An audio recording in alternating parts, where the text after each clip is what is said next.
Want me to do it? No, Oh, I'm ready.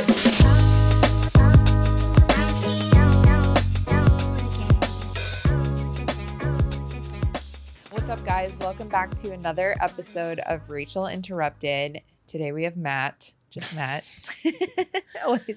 Usually just Matt. Just Matt. We've been off for a couple weeks. We record when we want. There's no set schedule, Here at Rachel Interrupted, we believe in spontaneity. That's right. We put out episodes when we feel like it. Pretty much, yeah. So this week we're probably going to be talking about some, I personally have had some, interesting gigs lately. Some of the worst gigs, not worst, but just like, the audiences have been interesting, and I'm not blaming them. It's just the audience has been, interesting. Dude, the most interesting one I would say was that one we did out of town that we drove we went to I think it was Round Rock. Something like that. It was just some bar show. It's like an hour the reason why I was an hour away was because the traffic on the freeway was there's like so construction. bad. There's terrible construction. So in essence it was an hour there and an hour back. We got paid $10, and so it's a bar show, and it seemed cool for the most part, but I get on stage and there's a woman taking a phone call right up front, just having a full-on conversation while I'm doing my material. And I'm like, part of me is like, I could really ruin the show right now. Like, I feel like the comedian in me should acknowledge it, but I just felt that, I don't know. I just felt like it was not going to go well for me if I did that. But I kind of did call her out. I was like, are you really taking a phone call? Like, in the middle of my set? And she was like, yeah, it's my best friend. And I was like, okay, well, before my set started, I was in the bathroom and she was on the phone in the bathroom, which it's like, okay, like obviously there's some drama going on. And, I just like, I think I was just like, I just really wanted to do my material. And I know that's like probably not the best comedic choice, but I just was like, not feeling getting into an argument at a bar show for $10. So I kind of like let her get away with it, I guess, and continue on. Like, even her friends are like, what are you doing? Yeah. And like, that made my like, spot weird. And then of course Matt gets up and like kills, like literally murders the whole bar, like wanted to like lift Matt up like a hero and carry him out to the parking lot. And Rachel, loves to see her man do good, but that night, not so much. No, I literally got off stage and just waited for him in the parking lot. That made her even more mad how good I was doing. Because she wasn't on her phone during Matt's set. No, she left. And she was like literally right up front. Like I just couldn't imagine having that lack of self-awareness where someone's doing like a live performance and you're just on your phone. Like, it's one thing if you're at a concert, I guess, but even then it's rude. But when you're up there at a stand-up show and the person is basically public speaking and you're just actively not paying attention, but you're also you're doing your own thing and causing a distraction for the whole room, not just like me as the performer. It just like, that's why bar shows, you never really know what you're going to get. I've had some really good bar shows. I love a good bar show. But it was the fact that we drove 2 hours for $10 and well, yeah, that was the worst part, was like finding out that I think it was like the next day we got paid $10. It's like, that's like insulting. Well, I'm just saying, whoever says comedy doesn't pay is a liar. Well, they're wrong. Yeah. No, that was when, see, the thing is I paid for I paid for comedy that day. Like, yeah. You paid emotionally. Yeah. Yeah, that was a shit show. And even like when I got up, like the vibe was not material at that point. It was like a bunch of riffing. Remember there was like one couple in the audience. I think it was a lesbian couple. And I asked them how they met. They were both teachers at an elementary school. They met there. Makes you wonder, like when you're a kid, like I wonder which teachers were fucking at our school. I wasn't thinking about that. I wasn't thinking about that back then. I remember like the hottest teacher and the hottest dude teacher, Mr. Ham. He was so fucking cool. And then there's this girl teacher who's like the hottest girl teacher there. They started dating. And I was like, oh. I like how you're twirling like a teacup at Disneyland right now in your chair. It's really distracting. Sorry, well, don't look. Anyways, yeah, that was a shitty gig. Didn't you have another one? What happened? Yeah, I did do I name the place? Because I really like the venue. I won't say it, but it was in New Braunfels. They have their own comedy club in this restaurant, which is really cool. And I was really excited to do it. And I'm going to go back and do it again because I really liked it. But I was, getting going, getting started. And like lately, I just haven't been liking my approach to my stand-up. I just feel like I'm having a hard time connecting. And now that I'm sober, I don't really have anything to like hide behind my stage fright. Sometimes when I would smoke weed, but before I would go up, there was an element of like, I didn't give a fuck. I don't care. I can just go out there and do whatever because I'm high and whatnot. But now that I'm sober, I don't have, a crutch, I guess, if you will. And so, I'm basically having to learn how to do stand up all over again. And, sometimes I just get right into my material and I just feel like that's not what I should be doing. I need to find a way to connect and, treat it as like public speaking with like certain techniques before I get into my material. And so I'm trying to do a little bit of crowd work up front. Everyone has their opinion about that, but just a little bit, not like my whole set, unless it calls for it, which I should have done the other day maybe.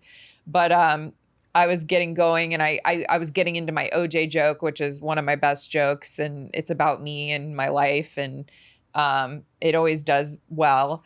And right as I was getting to the punchline, this guy's phone goes off, like loud ring, like it was one of those ringtones like that mimics an actual phone. And it was just so loud, and it's a small room. So and the guy gets up and like takes the call, and I started talking to his wife, who I was like, I'm in a permanent fight with your husband. Like it is my dream to drive an hour here to to do 15 minutes of interrupted. Rachel interrupted. Yeah. So, I spent pretty much the next 15 minutes trying to make fun of that situation. I don't know if I successfully did or didn't, but that was that's the thing. When something like that happens when you're on stage and everybody's watching, you have to address it. And it just stops all the rhythm. And the thing is, I still tried to do the joke and it just it ruined it. It ruined it. It was like I just felt so defeated. So that's when I tried to turn it on him, which, whatever. And then I did a show there was a cricket in the Fat Man the other night, and it was going during everyone's set. It sounded like the night. And the thing is, the guy before me addressed it in a way as I could tell that it had been going. I got there right before my set, but the guy that was on stage was talking about the cricket as if it had been talked about. So I just like by the time I got up there, the cricket didn't matter. It was just part of the show. Like that, but it's like the Fat Man, the mothership, the most exclusive club. It's hard to get in there. How'd this fucking cricket make his way in there? He must have known someone. Yeah, he was on the list. Mm-hmm. Yeah. So,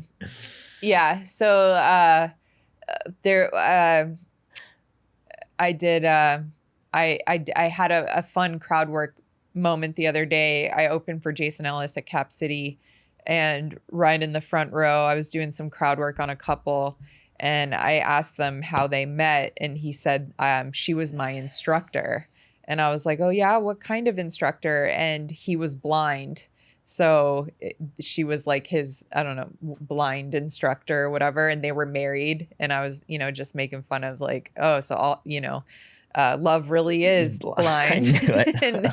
and like I was like, I know you can't see, but you did well. She is an attractive lady, which, you know, and basically I you know, I was, now that I like now that it's over, I was like, oh, there's so much more I could have had fun with that. Like all his dates are blind, and you know. Isn't it funny how like little things like that could be like blessings in a set, you know? Like the other day I said something, I was like setting up something, and I was like, I think we're all like maybe deep down like a little bit racist. And this guy was like, yeah. And everybody like laughed. It was like God was like, here you go, dude. It's like a volleyball setting you up. Yeah. But sometimes it could go bad. Like there was one time I was like bombing, you know, when I was like first starting out, and this guy, like everything I would say, he was like kind of in the front row, and every time I would say like a joke, he'd scoff. He would just be like, ugh. And I was ignoring it. I kept ignoring it. And I think my set was like, you know, it was like an open mic or like 3-minute set or something. I was like, finally, I just had it up. Mind you, nobody could tell that he's scoffing, but I blew up on him. People are like, it was like out of nowhere. I'm like, oh, you think you could do this? And people are like, I could tell that people are like, what do, like, they didn't know, they couldn't see what I was seeing. I was like, he's like, no, I didn't say that. I was like, well, why don't you get up here and try? And he's like, okay. And he gets up and he takes the mic and just destroys. The whole room, just like, they hated me so much. Heckler destroys comedian. Heckler destroys comedian. You never see it the backwards. And literally he gets the light and he starts going. He's like, so then what do I do now? And I'm like, I'll take it from here. Yeah, man. No, they can't. I mean, it's live entertainment. You don't know, you know, what you get is what you get. Yeah. I told the guy who took the phone call during my set, he's a cowboy, like a legit real Texas cowboy.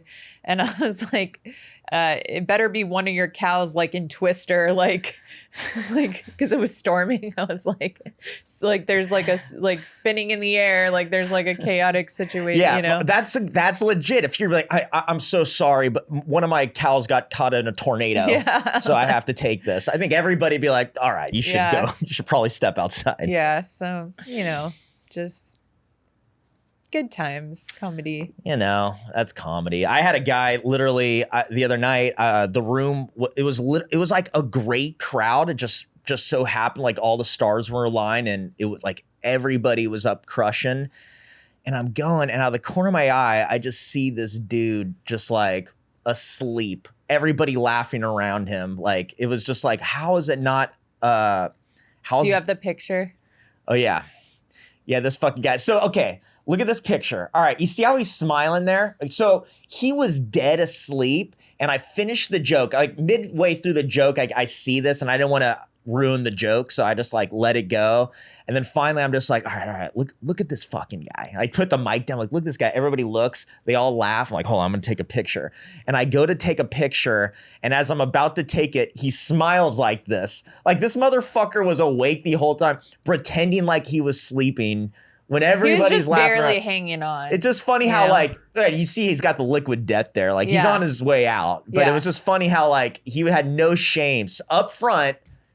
I love how the door guy in the back, the door guys are laughing. The security. Oh yeah, I mean, dude, everybody. It was just so real. Like literally, the one guy. The woman does not seem impressed though. The one. Yeah. Let's see. This is an audience, by the way. How everybody's having a good time. There's the one woman scoffing. No, you can't get them all, man. Yeah. Even if you're destroying, there's like 3 people that are just not into it. I did a show yesterday at a cute little, you know, indie venue here. You know those small plastic cups that they're like small like this, you know, just I went and got a margarita because the sign said best damn margarita ever or something. And I was like, what makes it the best margarita? And she's like, we use our own lime, like original lime juice, or we squeeze the lime. I'm like, doesn't everyone squeeze the limes pretty much? Anyways, and she's like, and homemade agave. And I was like, all right, I'll take one. And I didn't realize it was like $14 for this thing, and they gave me a discount. They're like, are you performing? And I was like, did you charge me more because I was performing? Because anyway, so it was like $11, still not worth and I tipped her $2 because I'm, you know, a good person. And I like couldn't believe that I had just spent $11 on bottom shelf tequila, you know, and then I woke up with a hangover and I was like, you know, this is just the universe's way of telling me I need to get better at comedy because I don't know what I'm doing. Like I didn't make any money on that gig either. I'm literally paying to do comedy at this point. So yeah, you know, just dude, honestly, these venues need like at least one drink. Give the comic one fucking I love drink. when people like I get, you know, I'll get messages online or whatever, and people be like, "You're killing it," and I'm like, if only they knew like what I've been, everybody online. What I've been like. You just think that I'm killing it, but I'm literally. Well, that's because all you see is the tip of the iceberg. You know, like they don't see. No, I tweet all the time about how like I bomb and stuff, like just making, you know, because I'm trying new stuff or whatever. That'd be a funny marketing scheme. Like you lower the expectation, so when people see you live, like, whoa, she's way better than I thought. Yeah. Like, I was talking to a comic the other day and he was just like making fun of new comics who bomb. And I'm like, you are like a shitty comedian if you make fun of comics who bomb. Yeah, like, I would say. I just can't like how like I think he's been doing comedy for like 12 years and he's literally booking new hot girl comedians just to make him feel better about himself.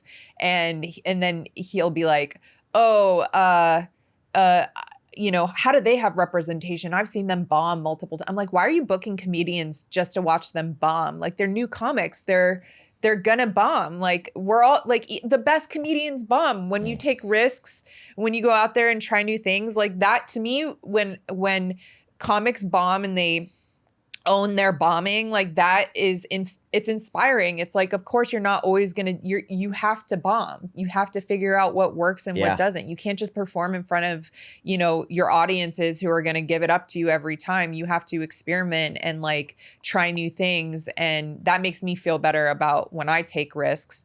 And I just, you know, there's so many ray guns in comedy who think that like their approach to comedy is if they study it or like if they it's a mathematical equation. If they just like work hard, you know, that they're entitled to success. And it's like that's just not how it is. Like at the end of the day, like with the Olympian, like you have to have the skill and the talent in order to actually succeed. Like this girl in the Olympics, ray gun, she got 0 points in every category. Like literally, it's just like, I could have done that. Yeah, like I mean, anyone, you know, can study comedy, but if you're not funny, you know, you're not going to be successful in comedy. Like that's just you're how a poser. it is. Like, yeah, there's something too about when you're young and you're bombing, like that is literally how you figure this shit out. You're mostly just figuring out what not to do for the first decade. It's like everything that doesn't work, stop doing that, and all that's left is a funny comedian. Yeah. Like I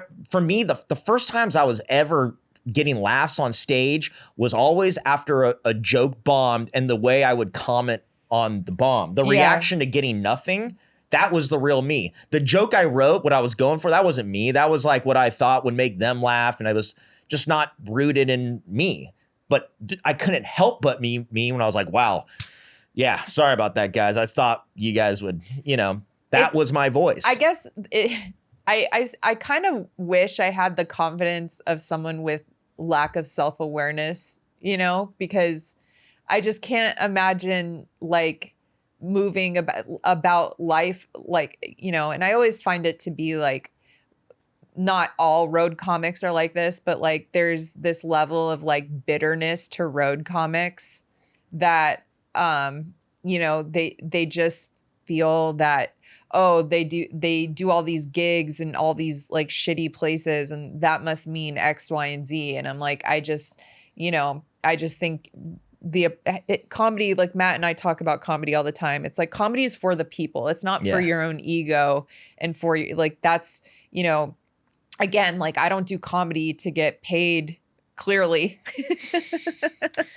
I do it because I like it. I love it. And I want to master the art and I want to get good so that I can like, you know, like appeal to these audiences and have my own audience and, I just, I want to make people happy and laugh. But, I think a lot of people get into comedy in particular for selfish reasons, and it's just not the right way to think about comedy in my, I don't know. I've only been doing it 8 years. No, so you're right though. It's a service. Yeah. Like if you're not like, you got to be asking the right questions when you get off stage. Like, why did this joke not work? Or why did this inflection, like, how can I improve this joke versus like, how come I'm not getting these gigs? And how come I'm not, at these clubs? And how it's like, you have to look at what you're doing instead of like, like, I guess like what other people are doing or what other clubs or however, they receive you. Because Matt says it, if you're doing well in comedy, like doors will open for you. That's just inevitable. It doesn't matter how many followers you have or, like it doesn't matter how many gigs you've done. It doesn't matter, like, that stuff doesn't matter. What matters is if you're funny. And if you're funny, certain things in comedy will happen for you no matter what. I just feel, and you could be like not good at comedy for a long time and then start getting good. And then after a while, it's like you're being asked to perform places. But the one thing is being good at comedy is one thing, but being funny, you have to have that. That's no the matter prereq. what. Like, and I just, for me, it's like I've been told I was funny since I was a kid. So, being funny is one thing, but being good at stand-up is a whole other ball game. And that's what I am trying to learn. Yeah, stand-up's a craft. And so people think that, if they just study stand-up, then they'll automatically be funny. And it's like, no, you have to be funny first. You're not going to become funny if you weren't always funny, if that makes sense. Like, and I'm talking, like just understanding, like having wit and timing and like really being able to find the funny in life. That is something that I really think you're born with. I don't know if you can learn that necessarily. I don't know if you can learn to be funny as a person. I think it's like a coping mechanism.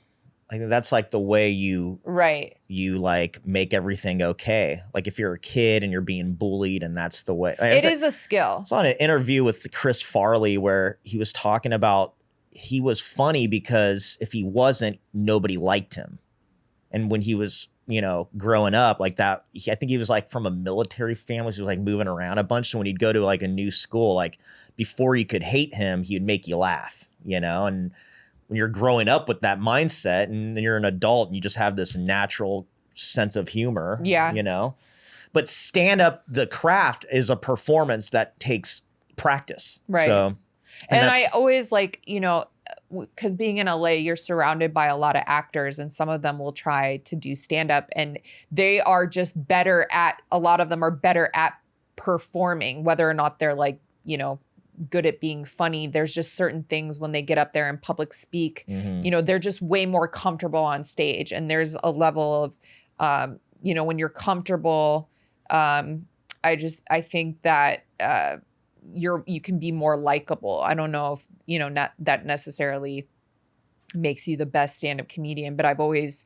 admired, improvers and actors who have that level of comfortability when performing. You can just tell when someone's comfortable up there. Yeah. But at the very basis, you have to be funny. And just that, I think like a key ingredient, and we just, we grazed on it, but like really though, at the core of what we do, it's a service. Like you're bringing happiness in real time to these people.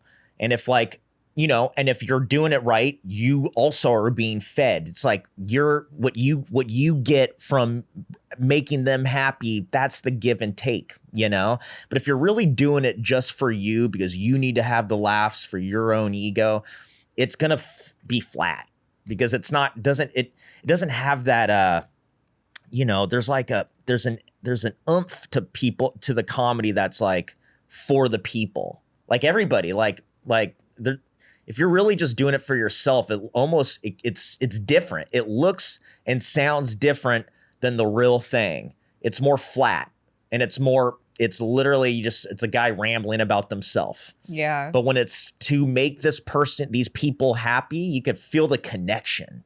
And that's why we're laughing. That's why we're following along. Yeah, like, I don't know. I'll just watch certain comics like get up there and like get mad at the audience and call them like stupid bitches. Oh, that's the worst, like man. And look at that. Hey, guilty as charged.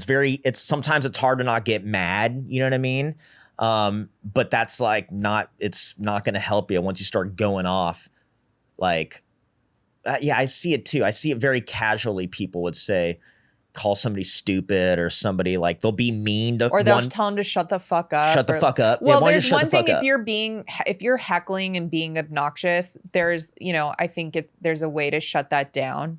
But like I'll see some of these videos of like these really like arrogant comics with egos, basically like demanding laughter from the crowd, and it's always like uncomfortable laughter. Like these audiences, there's different types of laughs, and you can tell when like an audience is like nervous laughing because they don't know what to do with the energy that's in the room, Right. Well, that's like where it comes to like, the showmanship aspect of what we do. It's like you have to like cater to whatever crowd you're in front of. I mean, you got to like work with what you got, and like you're not, like at one of the shows I did last night, there was definitely more of the wokeness in the audience. And there's some things I would say that kind of like, I could tell they didn't want to laugh. And it's like, oh, you're a good person for not laughing at that, But even as frustrating as that is, it's just like, well, that's what they need, like this is the hand I'm dealt with this audience. And I'm the performer. I wanted to be here. To get mad at them or like, because I also see comedians that would like literally just insult somebody for no reason. Like they'll insult like they'll just be mean and it doesn't go anywhere. They think they're being funny and they're going to, but it's like this person's innocent just sitting there. Like there's no reason other than you don't have the mindset right. You're literally doing this for just you and not for them. You know what I mean? I always like find it interesting when like comedians will shit on the town that they're performing in. And like, I don't know, like I think there's a way to make fun of the town that you're in, but to shit on the town is like not the right move. And I see it a lot. And I'm like, that just doesn't make you likable as a person. When you come in with the negativity and like, I don't know. There's a lot of ray guns in comedy with PhDs in stand-up, or, they think they read a couple books, they watch all the comedy specials that they can do what, these comedians can do. And I don't know. There should be like a litmus test or something. Well, you should be able to have like a comedy driver's license, Like in my opinion, and people could argue this, but like I don't buy the comedy classes. Like teaching stand-up, I don't think you could do it. I think. Well, I always find it interesting. The ones who are like teaching comedy classes are people who have failed at comedy.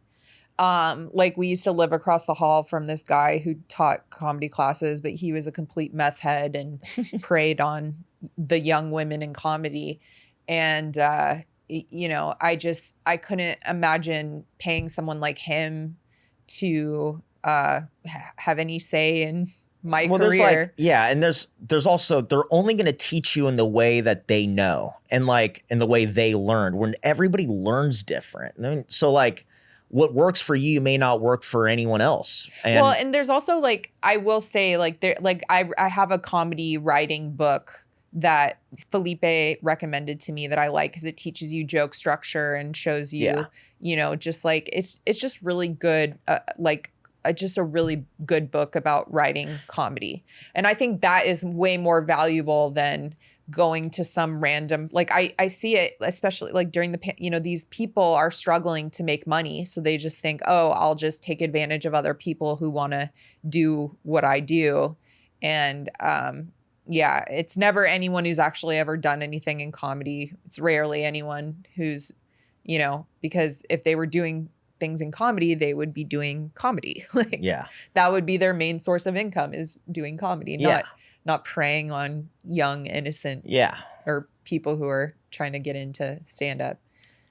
Yeah, Like, I mean, it's kind of a scam. And that's, well, I told, my friend the other day mentioned that he wanted to try stand up. And I was like, okay, here's what I would do. Here's this book, read this book. It'll teach you joke structure. It'll teach you, what is a joke and give you examples and things like the basics. That's what you need to know. And then I was like, go to an open mic, go and watch an open mic, like see how other beginners and mics are not just beginners. They're comedians of all ranges. At least they should. I see comics out here who only perform at one club and don't do mics, and I'm like, whatever. I would say if you've never done it before and you're thinking about doing it, like definitely watch your favorite comedians. Like if it's on YouTube or you're lucky enough to live in a town where there's good comedy, and go see that and like study it, and because like figure out what a joke is. Like when I started, I didn't have any.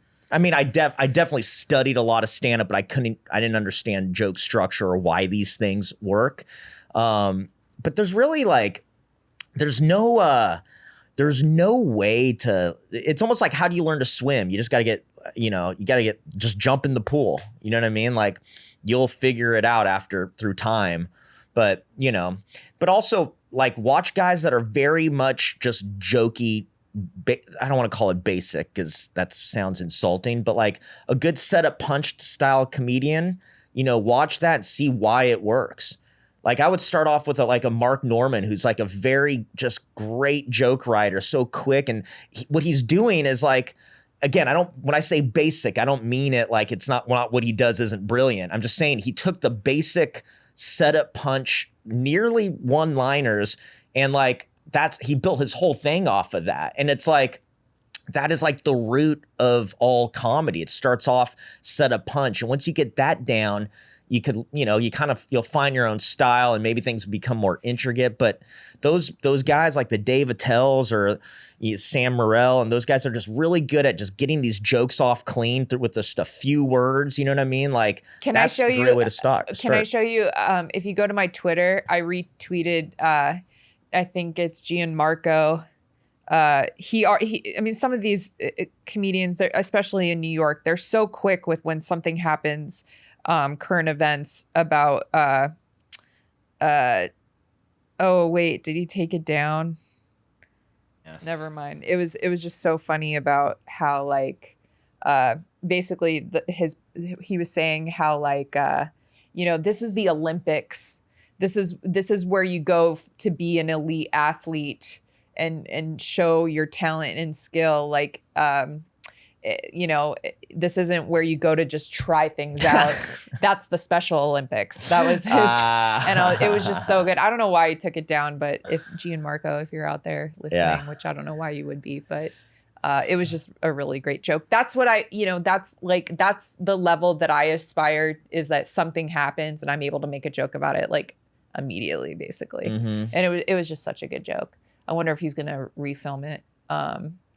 But yeah, what else? So yeah, Matt and I have been watching I haven't really been watching the Olympics, I'm not gonna lie. I've been watching the controversy on Twitter, and a lot of it is about gender in the Olympics. No, I'm loving the intergender boxing. And it's a great there's sport. that. But what really has been fascinating me, which we've been talking about all episode, is Rachel Gunn, the woman who has a PhD in breakdancing in Australia. And I was a huge Summer Heights High fan with Chris Lilly. So like immediately when we watched the videos of her dancing, it reminded me of Chris Lilly's character, Mr. G, in Summer Heights High.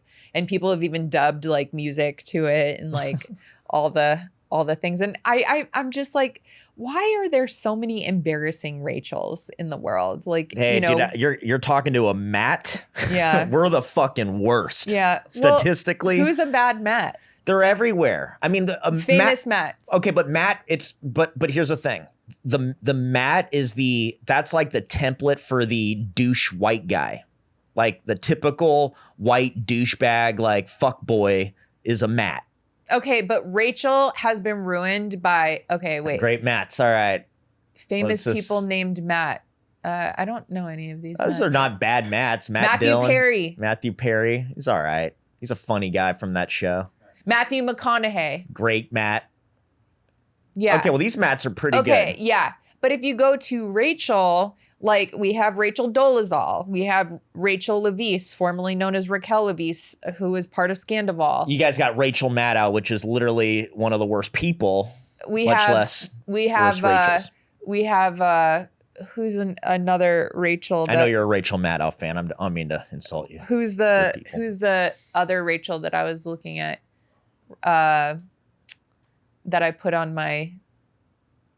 Oh, Rachel Gunn, you know. Top 4 Rachels of all time. Yeah. Rachel Dolezal, former black lady, current white woman. Rachel Levice, friend, lover, psych ward patient. Reagan, doctor in cultural appropriation. Me, comedian, cat lady, crazy bitch. Yeah, you know, we just have all the best. Like, yeah. So, you know, just not, you know, everyone, not one good. We have Rachel McAdams. She's cool. Yeah. Who's the royalty? Rachel. Royalty? She married. Yeah. The Prince Prince Harry. Harry? Yeah. She didn't marry Prince Harry. Is that not No. Yeah. Meghan. Oh, sorry, Meghan.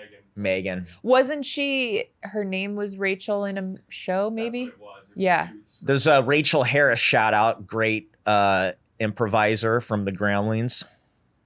Okay. Big fan of her. Yeah, you know, There's some good Rachels. but there's been some Rachels that have done some damage to the brand. And so, you know, it's just, we got to redeem ourselves. Rachel Bilson from OC fame. Yeah. Not Rachel a Lee bad Cook, Rachel. also great Rachel from the 2000s. Rachel McFarlane. There's some funny Rachels. Yeah. Yeah. But, you know, all it takes is a few Bad apples. Yeah. To ruin it for the rest of us. You know, should we take okay, so Matt was away a couple weeks ago and I was going to do a solo episode, so I asked some of the followers to submit some questions. So here's some of the questions that people asked. Someone wanted to know what changes I've noticed from my sobriety. Honestly, I've noticed that my anxiety is not as bad. The anxiety that I have now comes from the amounts of caffeine that I drink. You know, I do a cold brew after a hot cup of, I like my hot coffee and then my cold coffee. And, you know, I feel my heart beating out of my chest, in questioning if people like me, you know? Yeah. All kinds of anxiety, but not from, but like naturally when I wake up in the morning, I don't have that necessary, like, you know, like anxiety from after I would smoke a blunt or something. Also, you know, I don't have the late night munchies. I will say I'm eating, like, I feel like my metabolism is higher because all I've been doing is basically working out. So I still have like an appetite, you know, just I don't eat as much at night, I would say, anymore. And if I do, I try to make it veggies and protein. You know what I mean? What else do I notice? I'm sleeping better finally. Yeah. I still have nightmares like every night, or just like really realistic dreams. What else do I notice? I think it's easier to wake up in the morning. I don't feel like hungover I don't have the brain fog anymore. Nice. That's pretty much gone. I do still have stage fright when I get on stage though. Like I'm still like in my own head with performing, and like Matt and I were talking, we talked about it before, like how, you know, when I would perform high, I would actually feel more comfortable on stage, but that doesn't necessarily mean that I'm doing better as a performer. It's just like, well, it's like now you have to like relearn to do it not high. So Yeah. it's like it's going to take. I know these all time. sound negative, but I can assure you that I feel definitely better after not smoking. I'm almost at 6 weeks, almost at 6 weeks, I think. So I'll even dream that I relapse. Like I'll dream that I smoke weed, and I'll even feel like the guilt and the shame in my dream. And then I wake up and realize, oh, I didn't do that. And I was at, Frank was in town, and he had a weed show the other day, or, a show that was like sponsored by weed. And I was in the green room, and they were passing around weed. And I was like, I want to smell one of those jars. And I was like, oh, this weed smells so good. But I know that if I smoked it, I wouldn't feel worth it. It's just not worth it. So there's a way that I like still appreciate weed, but I just, I can't partake in it anymore. Mm-hmm. I'm able to just, I guess, focus more and concentrate. And I don't feel as checked out, I guess, from life. I'm able to hold conversations with people and be more social. Things are definitely better, I would say. Yeah.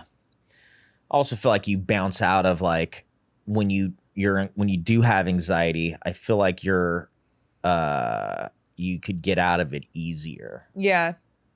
Maybe. Like your recovery time is quicker. Yeah. People want to know if I pronounce salmon with or without the L. I mean, I pronounce it, the L is silent. That's right. Like salmon. Yeah.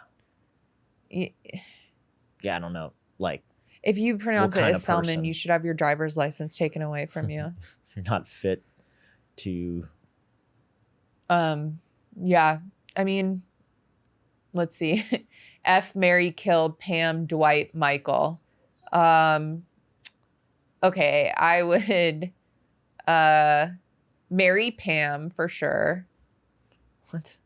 I love Pam. No, I know, but like now you got to fuck either Michael or Dwight. Well, I have to think about this.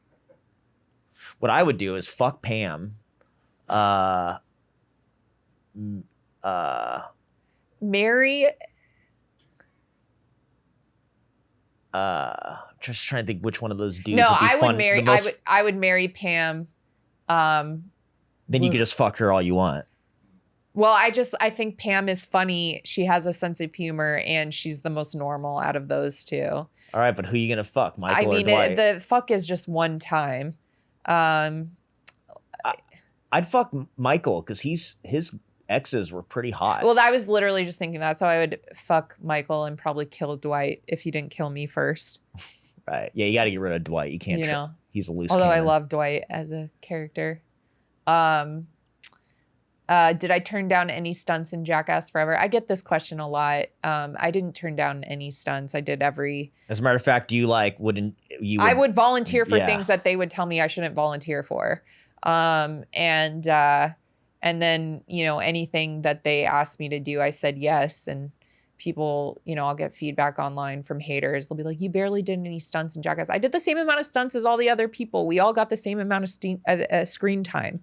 I had at least two memorable stunts, which, and I wrote one bit that made the movie, and it was deemed the grossest cinema of all time. Like, I'm proud of what I did in Jackass. You also got some real life injuries. Yeah. I mean, the scorpion, when people don't, it's so funny because they just see the one thing. Well, they'll just be like, you barely did anything. It's like, I did more than you would ever do. You wouldn't even do this. And also, it's like in movies, it takes a few takes, right, to get the right shot. It's not like one scorpion bit or, oh, we got it. It's like, no, they had to get that multiple times. Multiple scorpions. Shots. Like, I licked 2 different types of tasers. Like, these people are haters. And you didn't even see what the scorpion did to her, man. Yeah. Like, her lymph nodes were swollen for a week.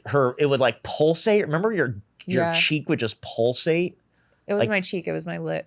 Yeah, I was like, this is some hardcore shit. So I'm satisfied with what I did, and I'm happy with, I get nice residuals from it. So everyone who's criticizing me could never do what I did. Yeah. Keyboard warriors. Did I turn down best piece of advice you ever got? I think Brian Simpson told me this, and I'm sure this is someone came up with this, but Brian Simpson was like, go where you're appreciated, not where you're tolerated. I said that to you, but Brian Simpson said that to me years ago. okay. And which Olympic sport do I like the most? You mean aside from breakdancing? Aside from breakdancing, I like gymnastics. I always thought because my sister was a gymnast. My mom put me in gymnastics as a kid, but I was not flexible and very tall. So, but I've always like appreciated gymnastics. It's crazy what the body can do. What's your favorite Olympic sport? I already said intergender boxing. I want to see that go mainstream. Get the best women versus the best men. Anything crazy happen at a show? Like ever? Yeah. Well, geez. Yeah. Yeah, I was waiting to go up and there's this fucking Mr. Sleepyhead up here. Oh, that's the craziest? No. Let's see.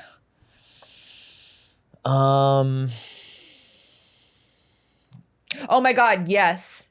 When they got mad at you for your joke at the... That was crazy.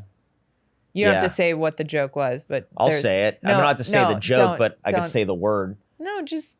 Well, no, I think it's not bad because I changed the joke because of... But anyways, I had a joke where I used the word... And it was more about me being roofied. I got roofied and I kind of made a joke about me getting... But I used the word... And we were performing in some like just pretentious coffee shop bookstore type thing.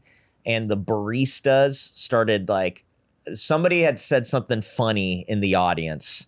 As a it was heckle. like about the books. And I said something like, oh, did you read a comedy book? I kept referring to the books everywhere. And so it was kind of an ongoing joke. And this audience member said something funny to me. And I was like, oh, you must have read a comedy book or something like that. And then from the back of the room, I hear, maybe you should read a comedy book. And it was the she's like a bartender barista. And I was like, I love how I'm being heckled by the barista. And then she starts screaming, I'm not a barista. And I'm like, oh, you just serve coffee and work next to a coffee machine. And she's like, yeah. And then her and her other buddy who worked there then they just start screaming incoherently. And like, oh no, the one girl goes, coming from the guy making the jokes. And I'm like, and I'm watching the audience like be like not into it. And Rachel, who's my ride or die in that moment, just starts popping off. She's kind of standing next to this person. It's a fucking joke, you stupid bitch. Yeah. And I am proud of it. I'm proud of it too. She stood up for her man. Fuck that bitch. The show had already been kind of ruined, so I'm like, mind you, I'm the first guy up on stage. He was opening the show.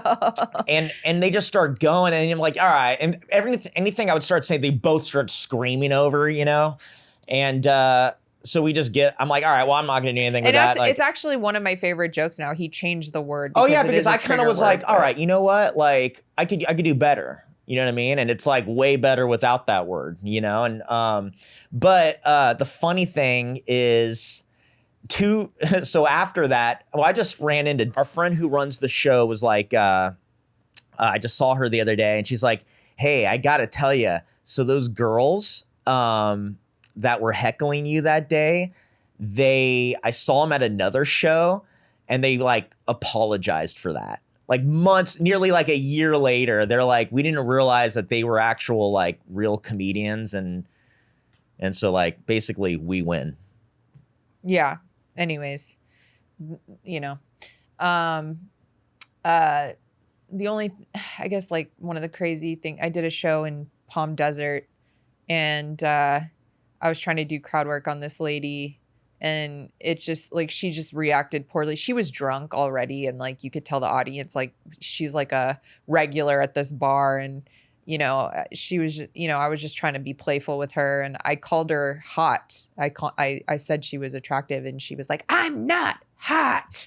And my friend got it on video. It's on my Instagram way far back. But I handled it relatively well. It did, you know, and like other comics that I respect messaged me and were like, you handled that great. And so, you know, it was just, she poured her beer out on the floor. And so my friend actually got the whole thing on tape, you know, so I have that video, but you know, sometimes things happen. I was in the back of the room when Eric Myers was on stage at the Comedy Store, and this guy literally got shot while he was on stage, and he's just like he like ducks down, like he's in the middle of he's fucking killing it, and then she's like, oh fuck. Yeah. Yeah. I mean, it's live entertainment. Anything could happen. Yeah, when you're not the only one killing it. What my favorite Jackass member? I mean, I've always liked Knoxville. He was my favorite because he was like the ringleader of the Misfits, and he was always my favorite. So the fact that he had me come audition and reached out to me was really cool. So mine's Danger Aaron. Or no. Sorry, Danger Aaron's up there. It's always between Danger Aaron and Dave England, because these guys are like, people don't get it that they are professional. Well, they're snowboarders, right? And so when they take spills, like when they take falls, they're like such pros about it. Like, did it look good? They watch the dailies and they're like, I think I could do it better. I think I could make it look more fucked up. You know, like the first shot in Jackass 1, the first movie, when that opening shot when they're in the giant shopping cart and they all one by one like go down. Dave England talks about how he went, and you watch him fall and it's in slow motion and he biffs it. I mean, he's rolling on the asphalt, but he said that was the second take. The first one he did just didn't look painful enough. And so it's like, I think I can make it better, and like respect to him. And that's like some real life comedy there. He thought he could make this like real injury look even more real. He's also like the one I like hung out with the most. Would you rather never sleep or never have diarrhea again? Would you rather never sleep? I love sleep. Diarrhea. Yeah. My friend who submitted this Does she hate sleeping? I don't know. Maybe. I never want to get diarrhea ever again. No, me neither.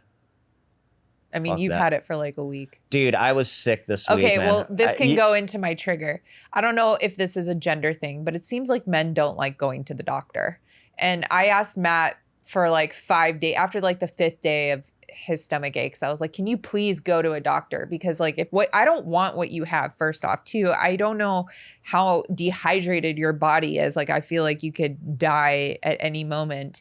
But it took him like 6 days to go to the doctor, and then they basically told him there's nothing he could do. And basically here, and let's lead that into my trigger. The whole time I'm like, babe, I don't want to spend the money for them to tell me that this is just nothing you can do. Okay, but you have to understand, after like a week of having diarrhea, like I would rather you go there and them tell them there's nothing we can do versus like you have some kind of like parasite, or you know, because remember when I got a parasite? Yeah, but that was like hospital level. Like, that was not what I was going I don't through. know. I'd rather just like you find out. And then what happens is I go to the doctor yesterday, and then today I wake up perfectly fine. Nothing different happened. There's no medicine they could give you for that. Like, I'm literally all better. I'd rather you go to the doctor. Yeah, I know you did. And I did it, and they told me the same thing I said they would tell me. And then just so happens the next day is the day that I'm like completely better. Well, Matt's. So trigger to trigger. Recent spots. So I started a riff mic at Sunset Strip on Wednesdays and Fridays. Sign-ups at 3:30, mics at 4.